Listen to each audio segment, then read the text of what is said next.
دوسرے کو عزت دو، برداشت کرو۔ میرے نبی نے فرمایا بہترین مسلمان وہ ہے جو بیوی سے اچھا سلوک کرتا ہو، اور بیوی سے فرمایا میری شریعت میں سجدہ ہوتا تو بیوی سے کہتا خامند کو سجدہ کر۔ بہترین صدقہ اولاد کی تربیت ہے۔ پورا گھر میرے نبی نے نقشہ، ہر ایک کی قیمت بتائی۔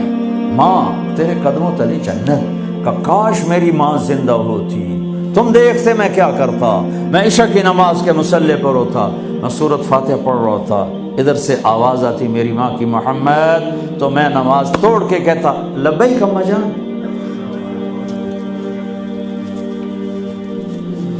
باپ کا تیرے جنت کا دروازہ ہے، باپ تیری جنت کا دروازہ ہے، کھولنا توڑنا نہیں، کھولنا توڑنا نہیں،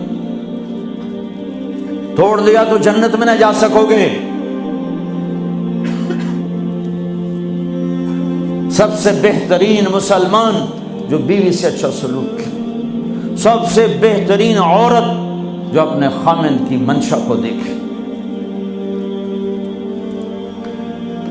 پھر آپ نے ایک عجب بات فرمائی جو معاشرے میں بہت بوجھ بنتا ہے جس کا، ہاں بھائی تمہیں ایسا صدقہ بتاؤں جس سے بڑھ کے کوئی صدقہ نہیں، تمہیں ایسا صدقہ بتاؤں جس سے بڑھ کے کوئی صدقہ نہیں۔ انہوں نے کہا جی کیا؟ کہا الابنۃ المردودہ، جس کی بیٹی کو طلاق ہو گئی یا بیوہ ہو گئی اور گھر واپس آ گئی ماں باپ کے، یا ماں باپ نہیں ہے تو بھائی ہیں، وہ ایک بوجھ بنتی ہے ماں باپ پر بھی، اور بھائی تو ویسے ہی باغی ہو جاتے ہیں۔ میرے نبی نے فرمایا اس بچی پہ خرچ کرنا کائنات کا سب سے افضل صدقہ ہے۔ گھر، ایک گھر کیسے چلتا ہے؟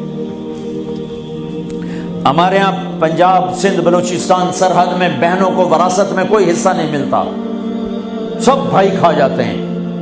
میرے نبی نے فرمایا جس کو اللہ نے 2 بہنیں دیں اس نے ان کا حق ادا کیا، شادی کی حق ادا کیا۔ ماں باپ کی وراثت میں سے ہوتا ہے، اگر میں نے کوئی خود کمایا ہے اس میں بہنوں کا حق نہیں، ماں باپ سے اگر 1 روپیہ بھی آیا ہے تقسیم کیا جائے گا۔ جس نے بہنوں کا حق ادا کیا، شادی کی حق ادا کیا، اس پہ جنت واجب ہو گئی۔ جس کو اللہ نے 3 بیٹیاں دی اس نے ان کی ڈولی اٹھائی، وہ جنت میں میرے ساتھ یوں ہوگا۔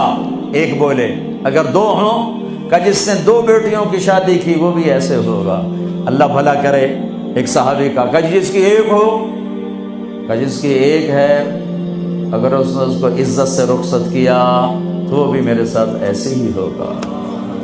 پھر کئی بچیوں کو طلاق پڑی ہے کہ اس کو بیٹا نہیں ہوتا۔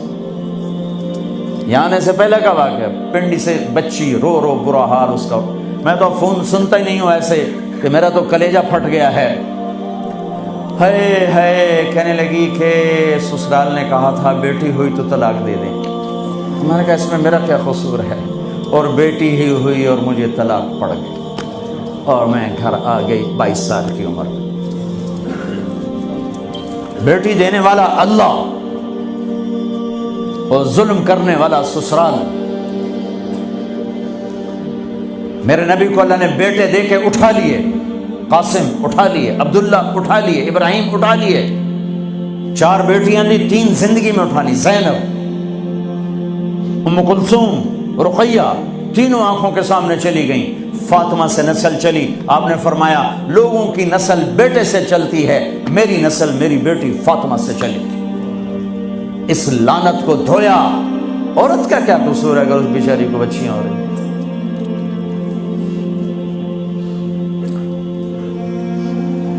جس نے اپنی بہنوں کو حق ادا کیا، جس نے بیٹیوں کو ڈولے میں بٹھایا، ان کا حق ادا کیا، کہ جنت میں یوں ہو جائے گا۔ بہنوں کو دینا اتنا ضروری ہے، حرام ہو جاتی ہے روٹی۔ میں نے مولانا جمشید صاحب میرے استاد ہیں، میں نے ان سے تفسیر پڑھی۔ میں ایک دن شہد کی بوتل لے کر گیا، پرانی بات ہے 76-77۔